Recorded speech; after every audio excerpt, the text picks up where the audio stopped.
और आज के लेक्चर में हम लोगों ने थ्योरम नंबर 9 को देखना है। थ्योरम नंबर 8 तक हम लोग कर चुके हैं। ग्राम स्मिथ प्रोसेस को भी हम लोग कर चुके हैं। उसकी एग्जांपल्स आप लोगों ने करनी है। कुछ एग्जांपल्स मैं भी इसी लेक्चर में हम लोग दो थ्योरम्स के बाद एग्जांपल भी एक देखेंगे। एग्जांपल नंबर इम्पॉर्टेंट है, एक ग्राम स्मिथ प्रोसेस की और दूसरा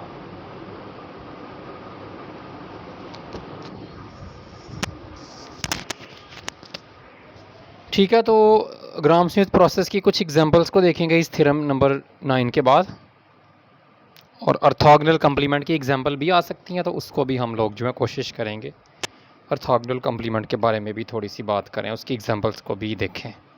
अपने तौर पे भी आपने उसकी एग्जांपल्स को सॉल्व करना है। अच्छा, थ्योरम की स्टेटमेंट है V1 से लेके Vn तक किसी इनर प्रोडक्ट स्पेस की बेसिस हैं। तो कहता है अगर बेसिस हैं तो देयर एग्जिस्ट ऑर्थोनॉर्मल बेसिस। तो कहता है ऑर्थोनॉर्मल बेसिस एग्जिस्ट करेंगी। तो भाई सिंपल सी बात है, करेंगी। जो प्रोसेस जो आ चुका है करेंगी। फिर हम बना लेते हैं ऑर्थोनॉर्मल गिवन बेसिस से। ठीक है। So V1 V2 and so on Vn are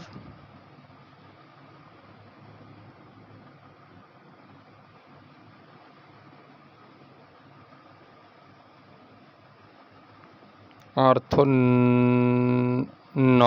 sorry are basis, ये सिर्फ बेसिस हैं। Are basis of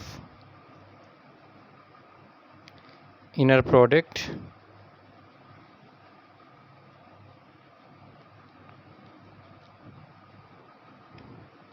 space V, then using Gram-Smith process, Gram-Smith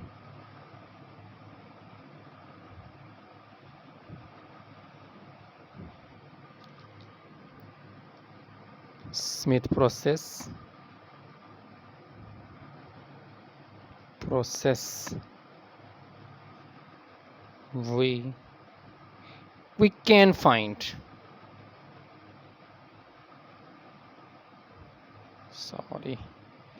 we can find orthogonal basis,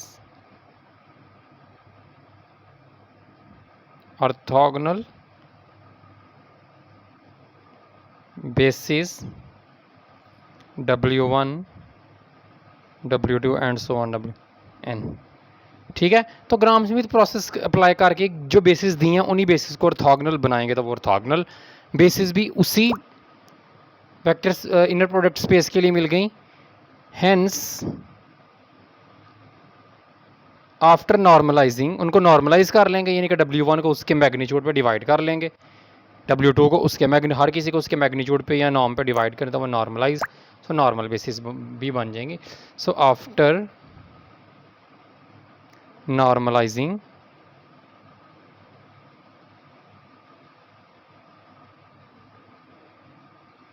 we can find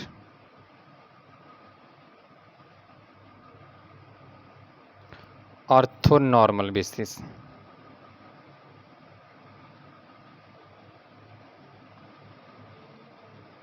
तो ये तो एक हिस्सा पूरा हो गया कि बेसिस भाई एग्जिस्ट करती हैं ऑर्थोनॉर्मल। अब ग्राम स्मिथ प्रोसेस ये जो है स्पेसिफिक कि ये भी बेसिस हैं। ऑर्थोनॉर्मल बेसिस का नाम हम दे देते हैं जो उसने कहा U1 से UN तक। ठीक है। अब ये भी बेसिस हैं और ये वाली भी बेसिस हैं V1 से लेके Vn तक। तो ऐसा किया जा सकता है कि हर U जो है ना वो इनके लीनियर कम्बिनेशन में लिखा जा सकता है। हर U को इनके लीनियर कम्बिनेशन में, क्योंकि दोनों बेसिस हैं। तो चेंज ऑफ बेसिस में हम यही पढ़ते हैं ना कि इस एक को बेसिस मान लें, दूसरे को वैसे एक वेक्टर मान लें। तो ये एक कोई भी वेक्टर स्पेस का वेक्टर होगा तो बेसिस के लीनियर कम्बिनेशन में लिखा जाएगा। सो U1 को लिखा जा सकता है A11 V1 plus A12 V2 and so on A1n Vn। इसी तरह से U2 को भी, U3 को भी, सभी को, UK को भी। इन जनरल यू के को लिखा जा सकता है A K one V one plus A K two V two and so on A के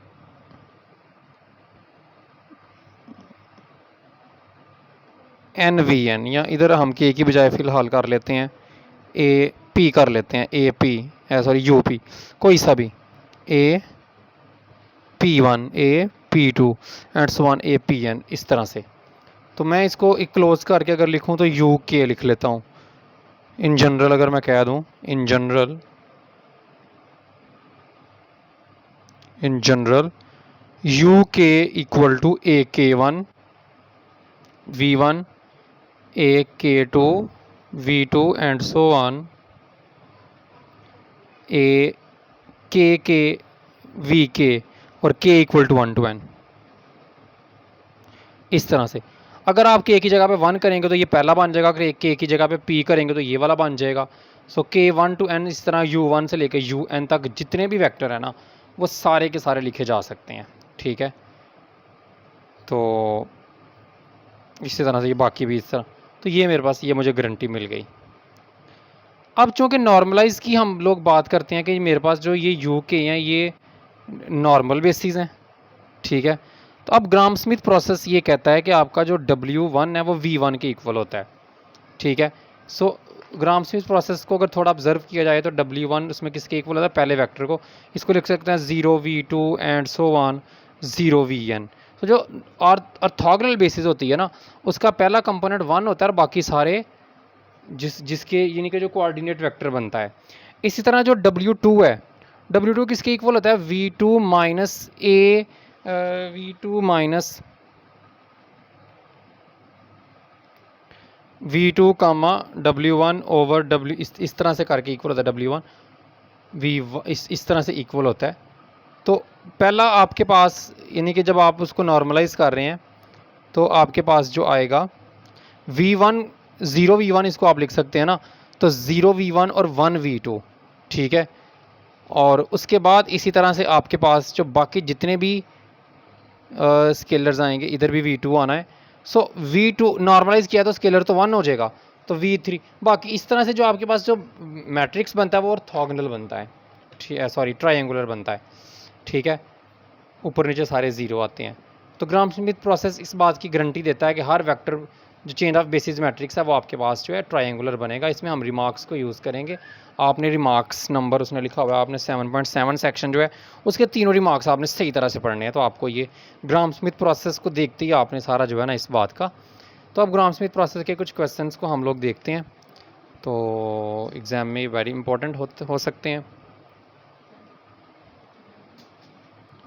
ठीक है। तो अच्छा, इसमें सिर्फ अगर आप लोग बात करते हैं ग्राम स्मिथ प्रोसेस, ये तो हमने कर लिया कि जो मुझे बेसिस दी हुई थी मैंने इन पे ग्राम स्मिथ प्रोसेस अप्लाई किया और मैंने इनको बेसिस को ऑर्थोगोनल कर लिया। ऑर्थोगोनल बेसिस को मैंने नाम दे दिया W1 से लेकर WN तक, ठीक है। फिर मैंने जो W1 को इसके नाम से डिवाइड किया, W2 को उसके नाम से, हर किसी को, तो वो मेरे पास ऑर्थोगोनल जो थे वो ऑर्थोनॉर्मल हो गए। इनके मैंने उनको नॉर्मलाइज भी कर लिया, उनको मैंने नाम दे दिया U1 U2। यानी कि बेसिस दी हों तो कोई सी भी बेसिस आपको गिवन हो आप उस पर ग्राम स्मिथ प्रोसेस अप्लाई करके भी करते हैं, अप्लाई क्वेश्चंस भी करते हैं, आप उनको ऑर्थोनॉर्मल बेसिस बना सकते हो। अब आपने कहा ये आपके पास ऑर्थोनॉर्मल बेसिस तो बन गई हैं, फिर आपने कहा भाई अब इसको अगर एक वेक्टर मान लिया जाए इनर प्रोडक्ट स्पेस का, तो इसको बेसिस के लीनियर कम्बिनेशन में आप लिख सकते हैं। तो आपके पास ये वाली चीज़ भी आ गई, ठीक है। हर एक ऑर्थोनॉर्मल, ये भी बेसिस है, ये भी बेसिस, तो एक इसको वेक्टर मानते हैं और बेसिस के लीनियर कम्बिनेशन में लिख देते हैं, ठीक है। अब जो चीज़ मैं ये ट्रायंगुलर की बात करना चाह रहा हूँ, जो अंदर थ्योरम के अंदर उसने बहुत ज़्यादा जिस पे इतना फोकस नहीं किया, मैं थोड़ा इसको एक्सप्लेन करना चाह रहा हूँ। एग्ज़ाम में आप बेशक ना भी करें, मैं ये आपको बताना चाह रहा हूँ कि आपका जो W1 होता है वो इक्वल होता है V1 के, ठीक है। ग्राम स्मिथ प्रोसेस आपको याद होगा, पिछले लेक्चर में मैंने ग्राम स्मिथ प्रोसेस को लिखा था। मैंने आपसे बोला था आपने प्रोजेक्शन को सही तरह से रीड करना है, ठीक है, हम ग्राम स्मिथ प्रोसेस के अंदर उससे यूज़ करते हैं और आपने पहले उसको प्रोजेक्शन को वेक्टर स्पेस में या फिर कैलकुलस 3 वगैरह में आप लोग पढ़ चुके हैं, इसलिए मैंने उसको इधर नहीं उसका टॉपिक बनाया। तो W1 को आप V1 कह देते हो, यानी कि पहले को तो फिर आप कहते हो W2 निकालना है, तो आप कहते हो कि ये इक्वल होगा V2 minus V2 W1 inner product, ठीक है, W1 W1 इनर प्रोडक्ट और इसके साथ आ जाता है आपका W1, ठीक है। W2 को आप W1 पे ऑर्थोगोनल इस तरह बना लेते हो ग्राम स्मिथ प्रोसेस को यूज़ करके। तो अगर आप इसको देखें, सिर्फ मैं इन दो को ही लिख रहा हूँ फ़िलहाल, तो ये जो W2 है ना, इसको आप लोग इस तरह से भी लिख सकते हो, W2 equal to V2 minus V2 comma W1 inner product W1 comma W1, और W1 की जगह पे जो है ना हम लोग V1 लगा देते हैं, तो इधर V1 आ गया, ठीक है। सो मैंने W1 की वैल्यू पुट कर दी। सो W2 लीनियर कम्बिनेशन हो गया V2 का और V1 का। अच्छा, इसके साथ लिख सकते हैं 0V3 and so on 0Vn तक, इसके साथ खुद से आप लिख लो, कोई फ़र्क तो नहीं ना पड़ने वाला। सो ये मैंने अब आपको समझ आ चुकी होगी कि हम एक्चुअली क्या कहना चाह रहे हैं। इधर लिख लो 0V2 0V3 and so on 0। मैंने सारे ग्राम स्मिथ के वेक्टर तो नहीं लिखे, बाकी आप लोग खुद लिख लेना, ठीक है। अब अगर आप इसमें जो चेंज ऑफ बेसिस मैट्रिक्स लिखते हो ना, जिसे आप P का नाम देते हो, ट्रांजिशन मैट्रिक्स जिससे आप कहते हो, तो ये 1 आएगा, इसका ट्रांसपोज आता है, ठीक है। तो 1 तो बाकी सारे ये 0 0, तो देखें बन गया ना, एक ट्रायंगुलर की पहली शेप आपके पास बन गई। तो दूसरे केस में आपके पास जो V1 का जो कोफिशिएंट है ना, वो ये वाला है, इसको पहले लिख लेते हैं, V2 comma W1 over W1 comma W1, और उसके बाद आएगा V2 का जो है वो 1 है, सो उधर 1, बाकी सारे इसी तरह से ये इधर ये इसी टाइप के कुछ स्केलर्स आएंगे और फिर 1 आ जाएगा और फिर बाकी सारे 0। इसी तरह से ये चलता है। ये आप सारा ग्राम स्मिथ लिख के आप ये ट्रायंगुलर में, ये आपने एक ट्रायंगुलर तो नहीं, आप इसे कह सकते हैं अपर ट्रायंगुलर मैट्रिक्स आप लोगों का बन जाएगा, क्योंकि ये सिर्फ तो मैं ऑर्थोगोनल की बात अभी फ़िलहाल कर रहा हूँ। अच्छा, अगर इस वो बात तो कर रहे हैं ऑर्थोनॉर्मल की, तो ऑर्थोनॉर्मल के केस में आपको पता है कि W1 के साथ इनर प्रोडक्ट 1 आती है, और W1 की इनर प्रोडक्ट जो V2 है इसके साथ ये 0 के इक्वल आ जाएगी, ठीक है।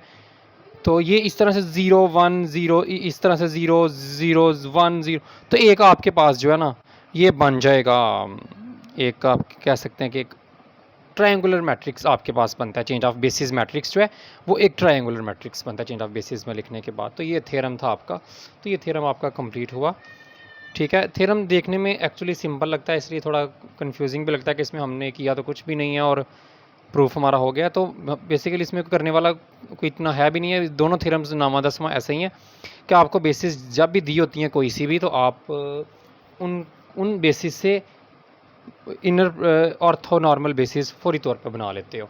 और जो चेंज ऑफ बेसिस मैट्रिक्स बनता है वो आप ग्राम स्मिथ प्रोसेस को लिख के उसमें से जो हर जो है ना वेक्टर W वो V जो ये है इनके लीनियर कम्बिनेशन में होता है, तो उनसे आप एक मैट्रिक्स बनाओ जो कि ट्रायंगुलर मैट्रिक्स बनेगा। और अगर आपकी बेसिस ऑर्थोनॉर्मल हैं तो वो आपके पास एक ट्रायंगुलर मैट्रिक्स जो है वो बड़ा सिंपल सा आपको जो है अपर लोअर में 0 नज़र आएंगे, ठीक है, डायगोनल में 1 आएंगे। बहरहाल इसको आप करें, अगर आपको कोई कन्फ्यूजन आती है तो आप मेरे से इसको ज़रूर डिस्कस करें। अच्छा, थ्योरम नंबर 10 जो है उसको हम अभी देखना चाह रहे हैं, उसके बाद मैं थ्योरम नंबर 10 के बाद जो है वो ग्राम स्मिथ पे मैं क्या चाह रहा हूँ कि ग्राम स्मिथ के थ्योरम्स पूरे हो जाएं तो उसके बाद हम मेथड से कुछ क्वेश्चंस करें, क्योंकि मेथड ज़्यादा चांसेस हैं एग्जाम में आने के थ्योरम, क्योंकि थ्योरम देखें इसके इतने खास नहीं है, सिंपल से थ्योरम्स हैं बिल्कुल, लेकिन मेथड जो है वो बड़ा पावरफुल है। हम बेसिस को ऑर्थोनॉर्मल हमेशा बना सकते हैं, और आपको पता है ऑर्थोनॉर्मलिटी बड़ी एक इनके हमें डिफरेंट जगहों पे बड़ी हेल्पफुल होती है। तो हम थ्योरम नंबर 10 में ये कह रहे हैं कि मैं थोड़ा सा ना इसको अब इतना नीट तो नहीं लिख रहा, ठीक है, आप इसको खुद इसको थ्योरम्स को आप थोड़ा कहूँगा, मैं चैप्टर ये पहले भी करवा चुका हूँ आपको। W1 W2 up to so on WR, ये क्या है, ये ऑर्थोगोनल बेसिस हैं, ठीक है। ये कह रहा है ये क्या है, ये ऑर्थोगोनल बेसिस हैं किसके लिए, सबस्पेस W ऑफ वी, किसी वेक्टर स्पेस, कोई वेक्टर स्पेस वी है, इनर प्रोडक्ट स्पेस है आपके पास, और ये उसकी ऑर्थोगोनल बेसिस है सब स्पेस की, कहते हैं तो हम इसको एक्सटेंड कर सकते हैं orthogonal basis of for V, V vector space की ऑर्थोगोनल बेसिस इनसे बना सकते हैं। भाई बड़ी सिंपल सी बात है। हम ऐसा करते हैं कि ये बेसिस तो दिए ना उसने, W1 W2 and so on WR तक आपको उसने बेसिस दी हुई हैं। तो हम ऐसा करते हैं कि हम ये बेसिस किसकी हैं, W की, basis of basis for W, ठीक है। इधर से ये मैं प्रूफ का हिस्सा ही लिख रहा हूँ, थ्योरम आप लोग खुद इसका सारा रीड कर लेना। तो ये उसने कह रहा है कि ये बेसिस हैं और ऑर्थोगोनल बेसिस हैं W के लिए, ठीक है। तो हम ऐसा करते हैं कि इसमें कुछ वेक्टर और ऐड करते हैं। हमने चैप्टर नंबर 5 में पढ़ा था कि बेसिस अगर दी हो तो उसमें कुछ वेक्टर खुद से ऐड किए जा सकते हैं, VR+1 VR+2 and so on Vn तक। मान लेते हैं कि n की V की डिमेंशन n है, वेक्टर स्पेस की डिमेंशन n है, तो ये बेसिस हो जाएंगी बेसिस ऑफ V, ये V की बेसिस हो गई।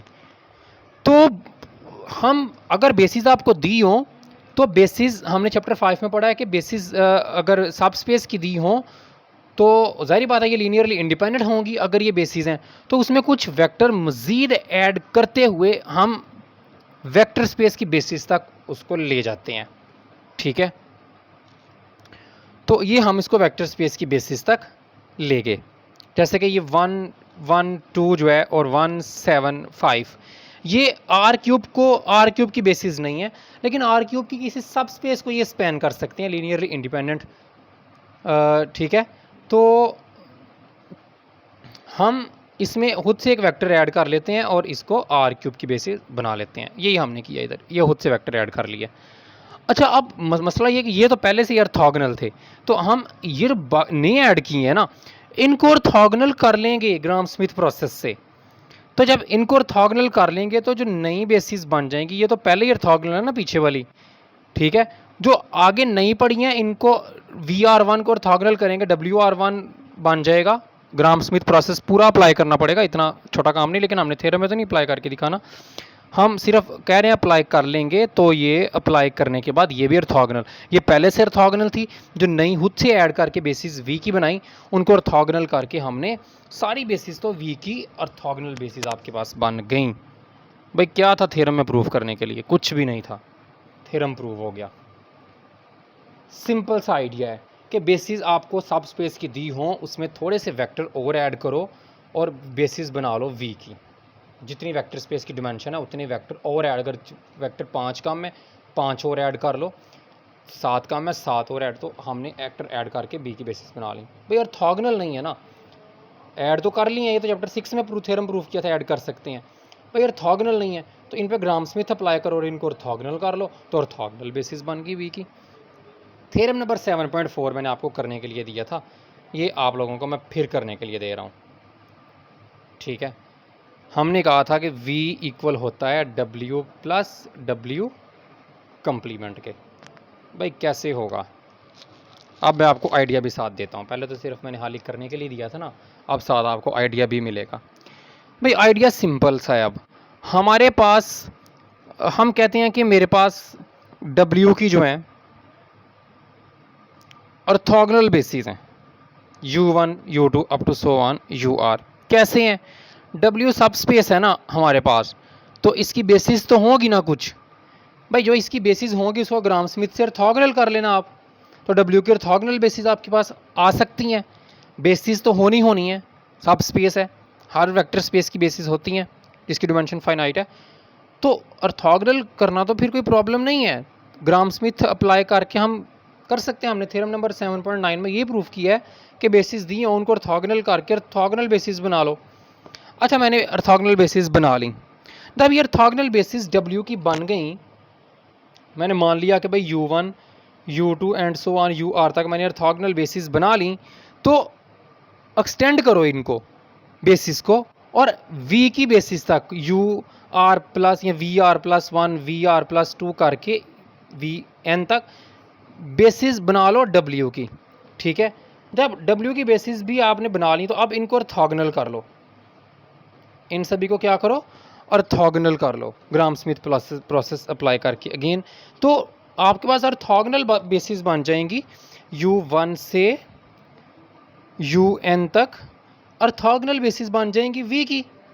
अब इसमें जो u r प्लस 1 होगा वो हर वेक्टर पे ऑर्थोगोनल होगा, ठीक है।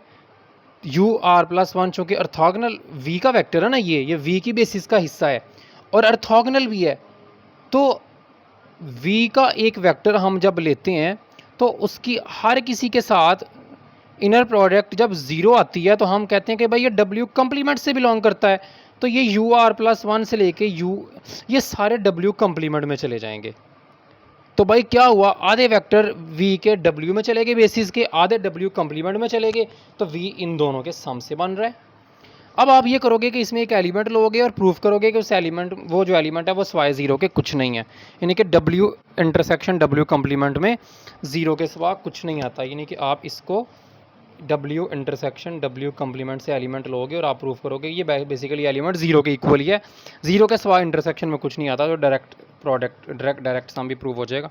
बहरहाल ये क्वेश्चन आप थ्योरम आप मुझे करके सारे स्टूडेंट्स को ये सेंड करोगे, ठीक है। और ये मैं चेक करूँगा आपकी कल वाली क्लास में, कल आप लोगों ने मुझे ये करके सेंड कर देना है।